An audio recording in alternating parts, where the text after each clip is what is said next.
Set.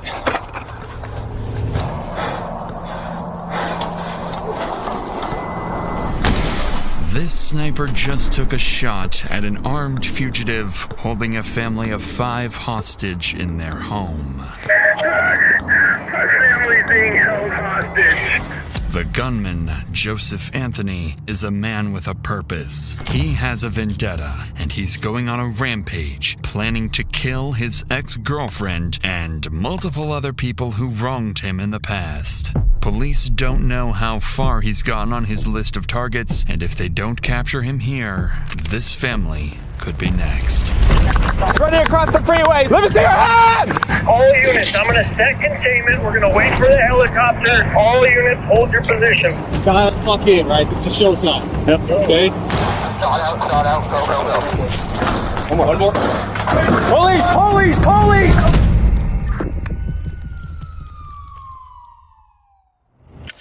It's Thursday, September 9th, and the first sign that something is seriously wrong comes from an alarming 911 call. I called 911. What is the address of your emergency?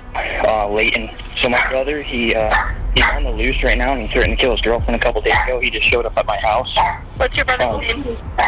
Joseph Manhart. He has a firearm on him, and he is armed. Where is he? He's outside my front door right now. I need the cops here ASAP. I've got units on their way, okay? Okay, you gotta hurry. Okay. You gotta hurry, though. I'm dead serious. Just 24 hours earlier, Joseph Manhart kidnapped his ex-girlfriend, assaulted her, and threatened to kill her. After managing to escape, she called police, triggering an arrest warrant for Joseph's immediate capture. Since then, Joseph vanished, and police had no indication of where he might strike next, until now.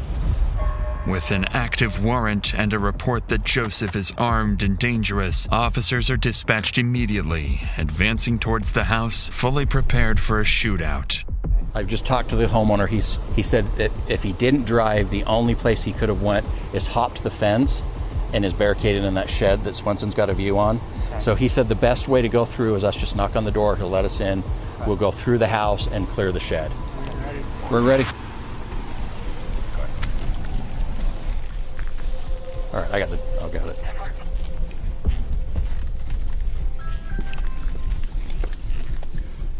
Hi.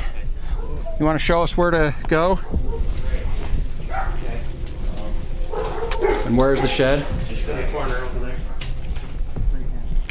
You got me?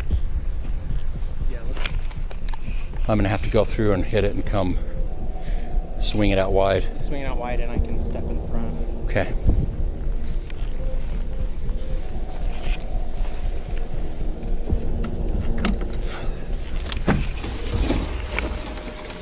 Police, anyone in there?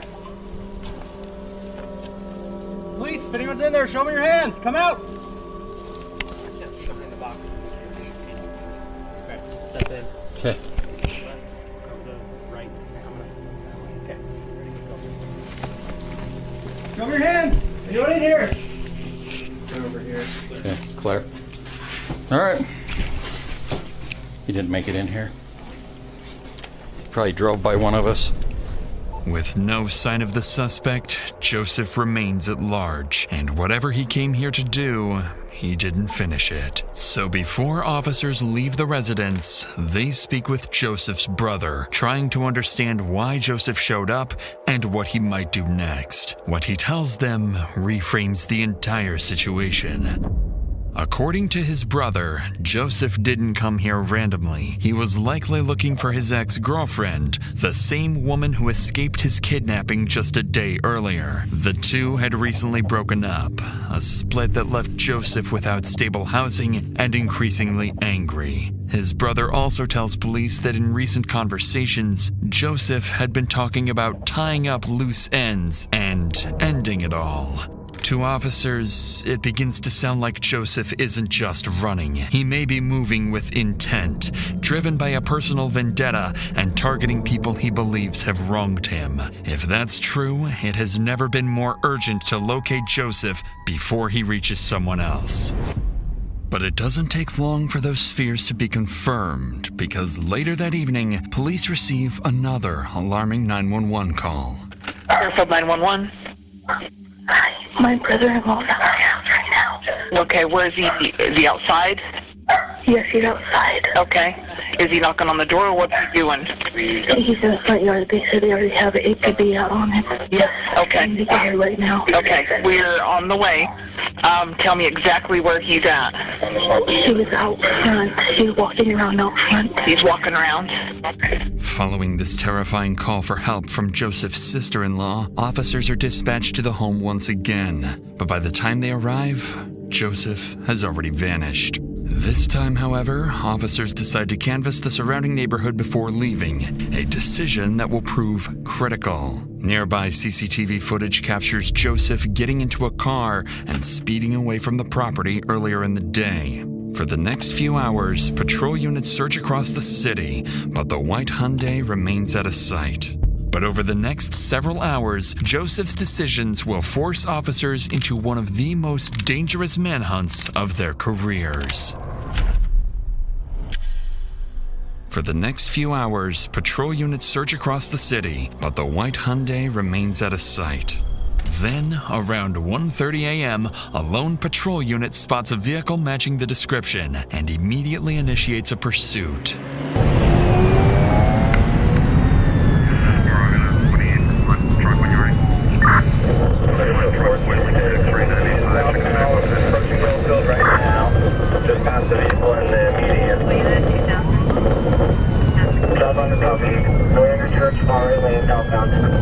Just as the officer begins to close the distance, he suddenly loses sight of the car Joseph is believed to be driving. But just minutes later, as patrol units continue canvassing the area, one officer spots Joseph's car parked on nearby train tracks. With no way of knowing whether Joseph is still inside or hiding close by, the officer cautiously approaches the vehicle. Okay. He went right through there. Yeah, I have civilians here saying that there's a car parked on the tracks at Building Hotel 3 on the southwest end. Can I get a couple more of this way? 31, headed that way.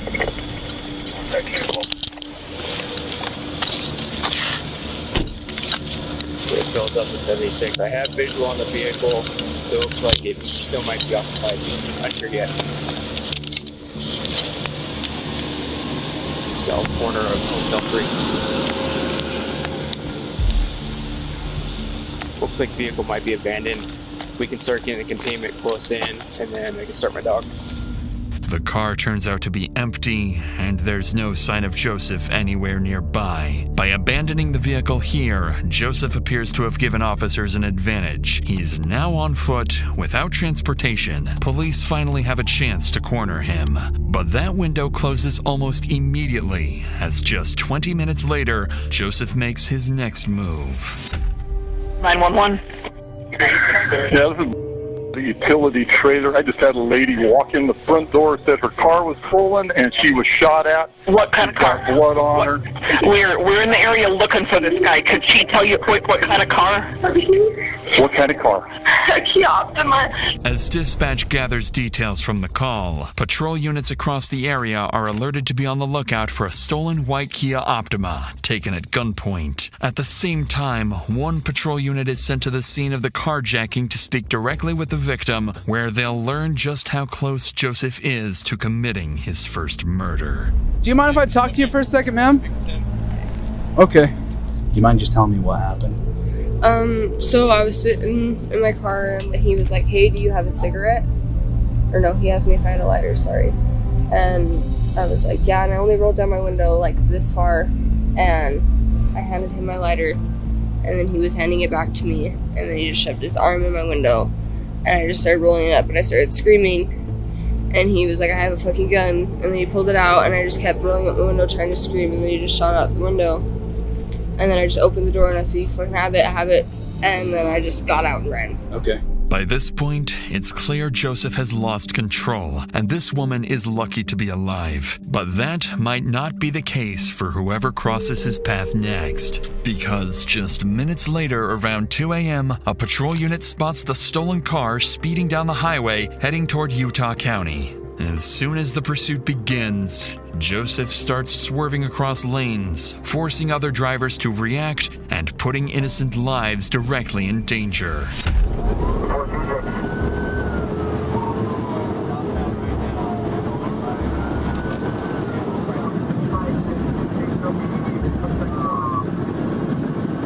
With Joseph refusing to slow down, it's only a matter of time before someone gets hurt. So to bring the pursuit to an end, an officer approaching from the opposite side of the highway pulls over and prepares to deploy spike strips. At highway speeds, there's no margin for error. The spikes have to go down seconds before Joseph reaches them. Too early, and he'll see them in time to swerve around and put innocent lives at even greater risk.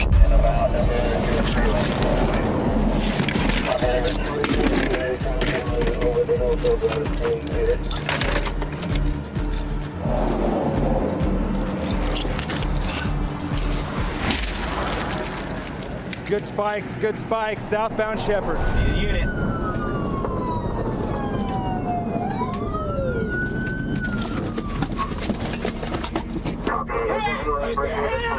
He's running across the freeway. He's in the northbound lanes. Red jacket. Let me see your hands.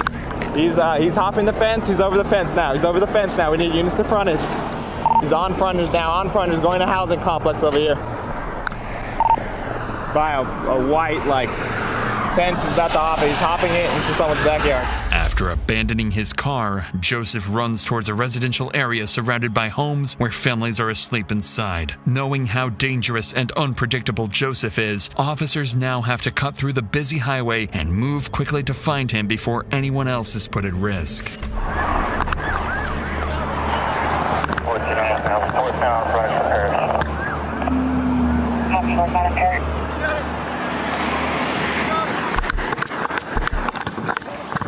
No, he's behind that picket fence right there, whatever address that is. I don't know what the hell that is, but he's behind that.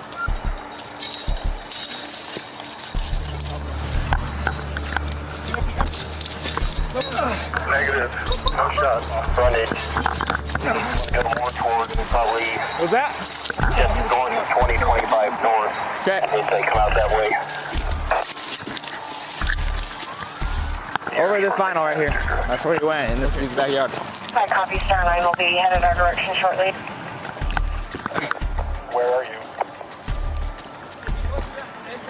you? He hopped this one right here. All units, I'm going to set containment. We're going to wait for the helicopter. All units, hold your positions. Don't go walking around.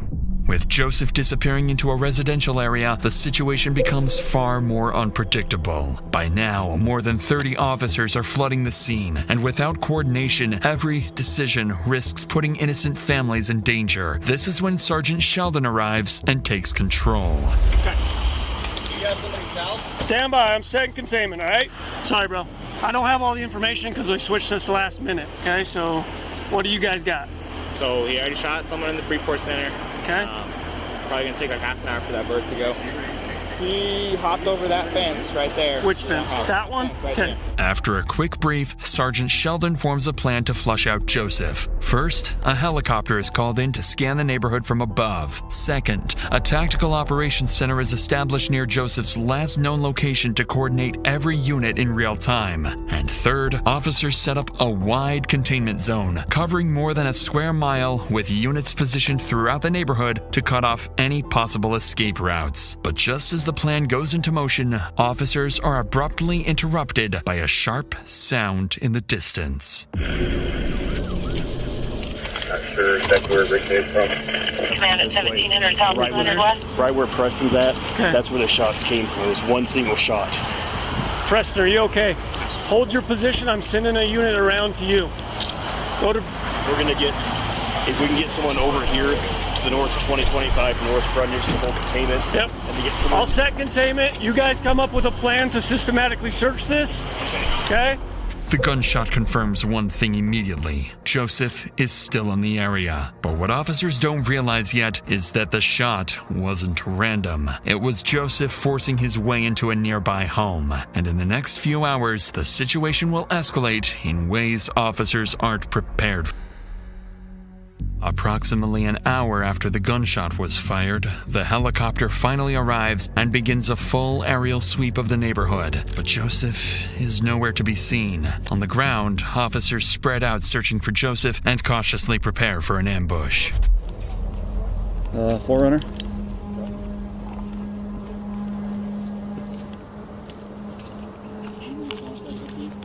Gotcha.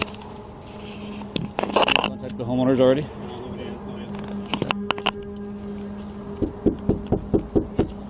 Bountiful Police! Hi, Bountiful Police. Did you guys get... Oh, sorry. We're just looking for somebody in the area. Your home is secure. You didn't notice anything suspicious. Okay, it's going to have white male, red shirt. If you see someone like that, give us a call. If you find them or see them or anything, give us a call 911. Okay. All right, thank you. Oh, you're good. Fine. Just make sure you lock your door. Who the hell is this guy with us? It's driving me crazy. After more than 2 hours of knocking on doors and checking backyards, there's no sign of the suspect. Joseph's absence becomes increasingly unsettling, and Sergeant Sheldon quickly recognizes what it likely means. If Star 9 can't find him, we have a totally different situation, right? Because he potentially could be in any one of these houses. He could be taking people hostage. He could have broken in and it's unoccupied, right? So we have all of this shit that we're going to have to filter through, and that's going to have to take. How many houses are we looking at? Resources. I would estimate 8 on this side, 6 to 10 on this side. At this point, Sergeant Sheldon and his team are forced to consider multiple scenarios, including a barricaded suspect holding hostages inside. But they won't have to weigh those possibilities for long, because one phone call is about to answer that question for them. 911, what's your emergency? My family's being held hostage. Immediately after this, officers spread out and quickly locate the caller nearby, Chris Samuelson, a father who managed to escape the house just moments earlier. What he tells them is chilling. Inside the home, his wife, 2 daughters, and his daughter's boyfriend are still being held at gunpoint, and Joseph is inside with them. With this new escalation, Sergeant Sheldon knows this is now beyond the scope of a standard response and prepares to bring in specialized tactical support. All units, priority traffic. All units, priority traffic. We have information from a citizen leaving a house.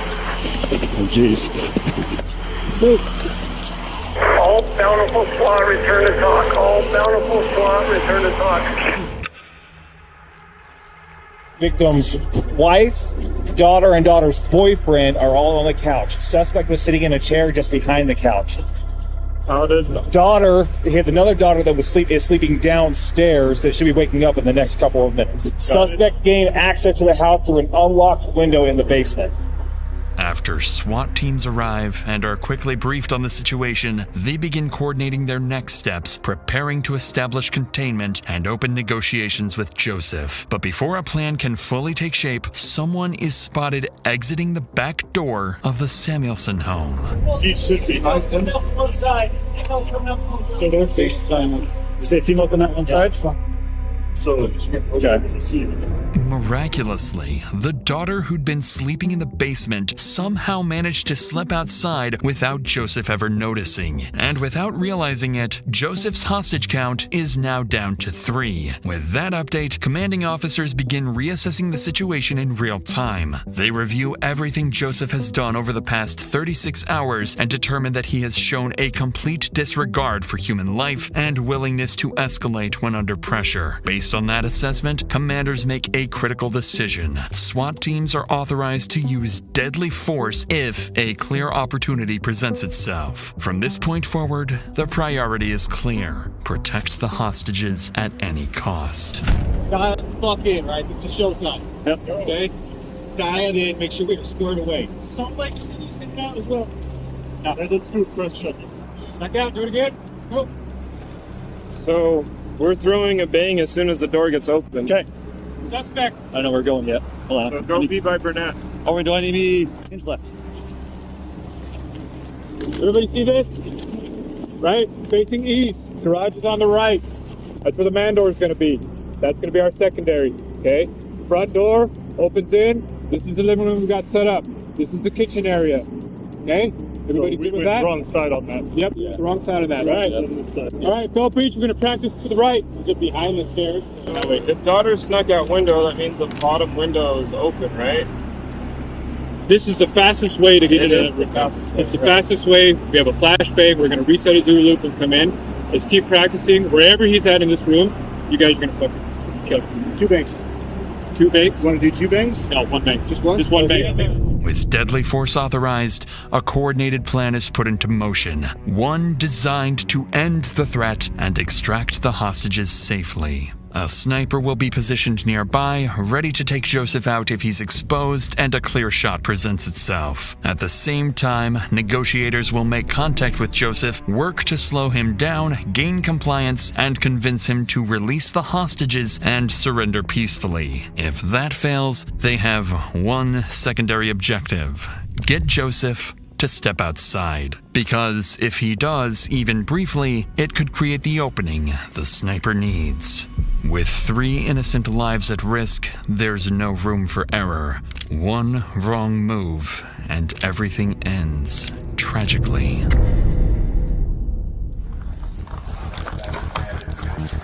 We're good. Thanks, man.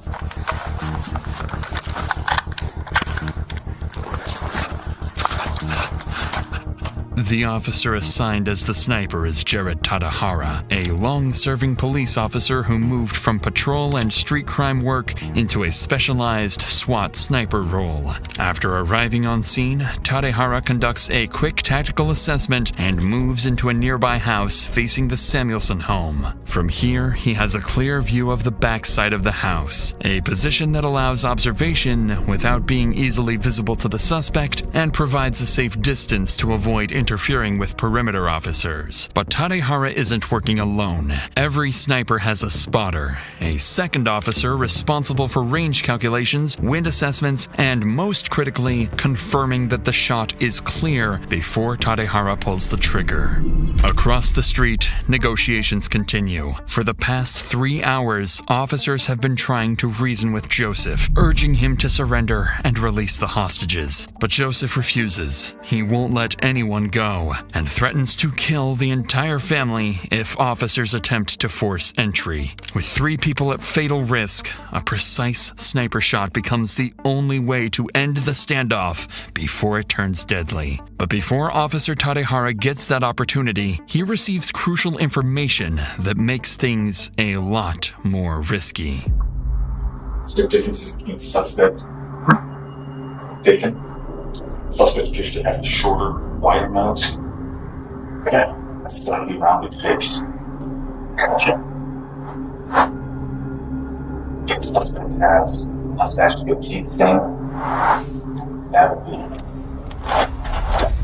Unfortunately for Tadahara, the situation just became far more complicated.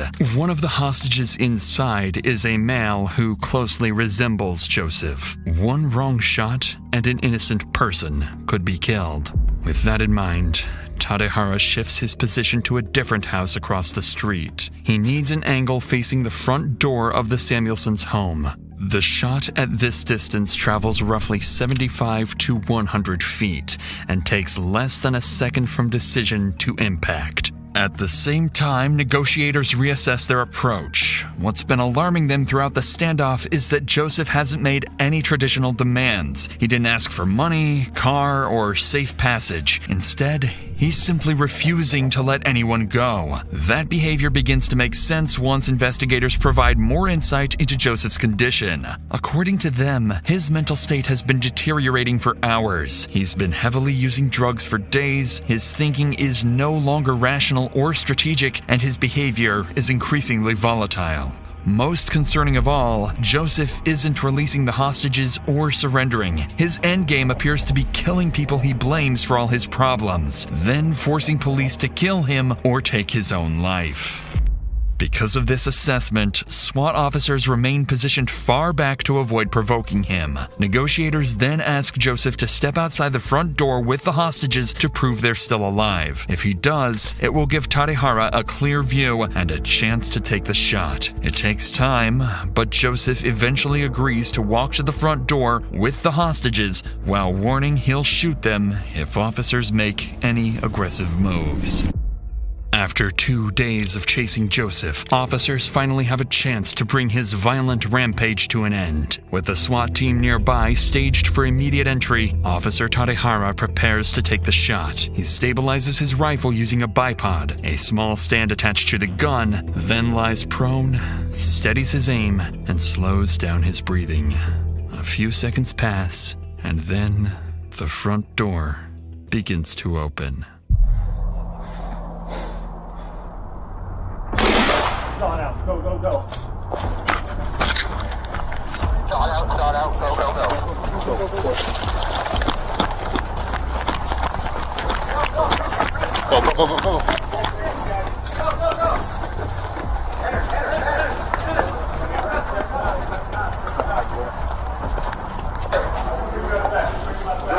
Right. I think we're good. Where else do you need? I think we're good right now. Okay. Unless they start calling for bodies. This door. This door. This door. One more. Police! Police! Police! Police! Gotcha, we got him. Hands up, bro. I mean, I don't know, maybe a piece of his skull hit me or something, I don't know. You're good. You sure? Yeah, you're good. Let me see. Maybe a piece of his skull hit me, but something hit me. Can I point? Something hit me right here. Yeah, I see. Come on out. What do you see? He's okay. Yep. He's okay. Grab him. You okay? You got anything? Careful, she's shaking. Yep, I got you. Just hold on to me. I got you. You're safe. You are safe. After more than 6 hours trapped inside with an armed, unstable man, the entire family survives. An outcome that, just minutes earlier, felt far from guaranteed. At the front door, Joseph Manhard lies critically wounded. Paramedics rush him to the hospital, but despite life-saving efforts, he's later pronounced dead. Investigators later determined that Joseph's actions were driven by a rapid collapse. His failed relationship and heavy drug use pushed him into increasingly violent and reckless behavior. By the end, he wasn't trying to escape or survive. He was acting like someone who had nothing left to lose.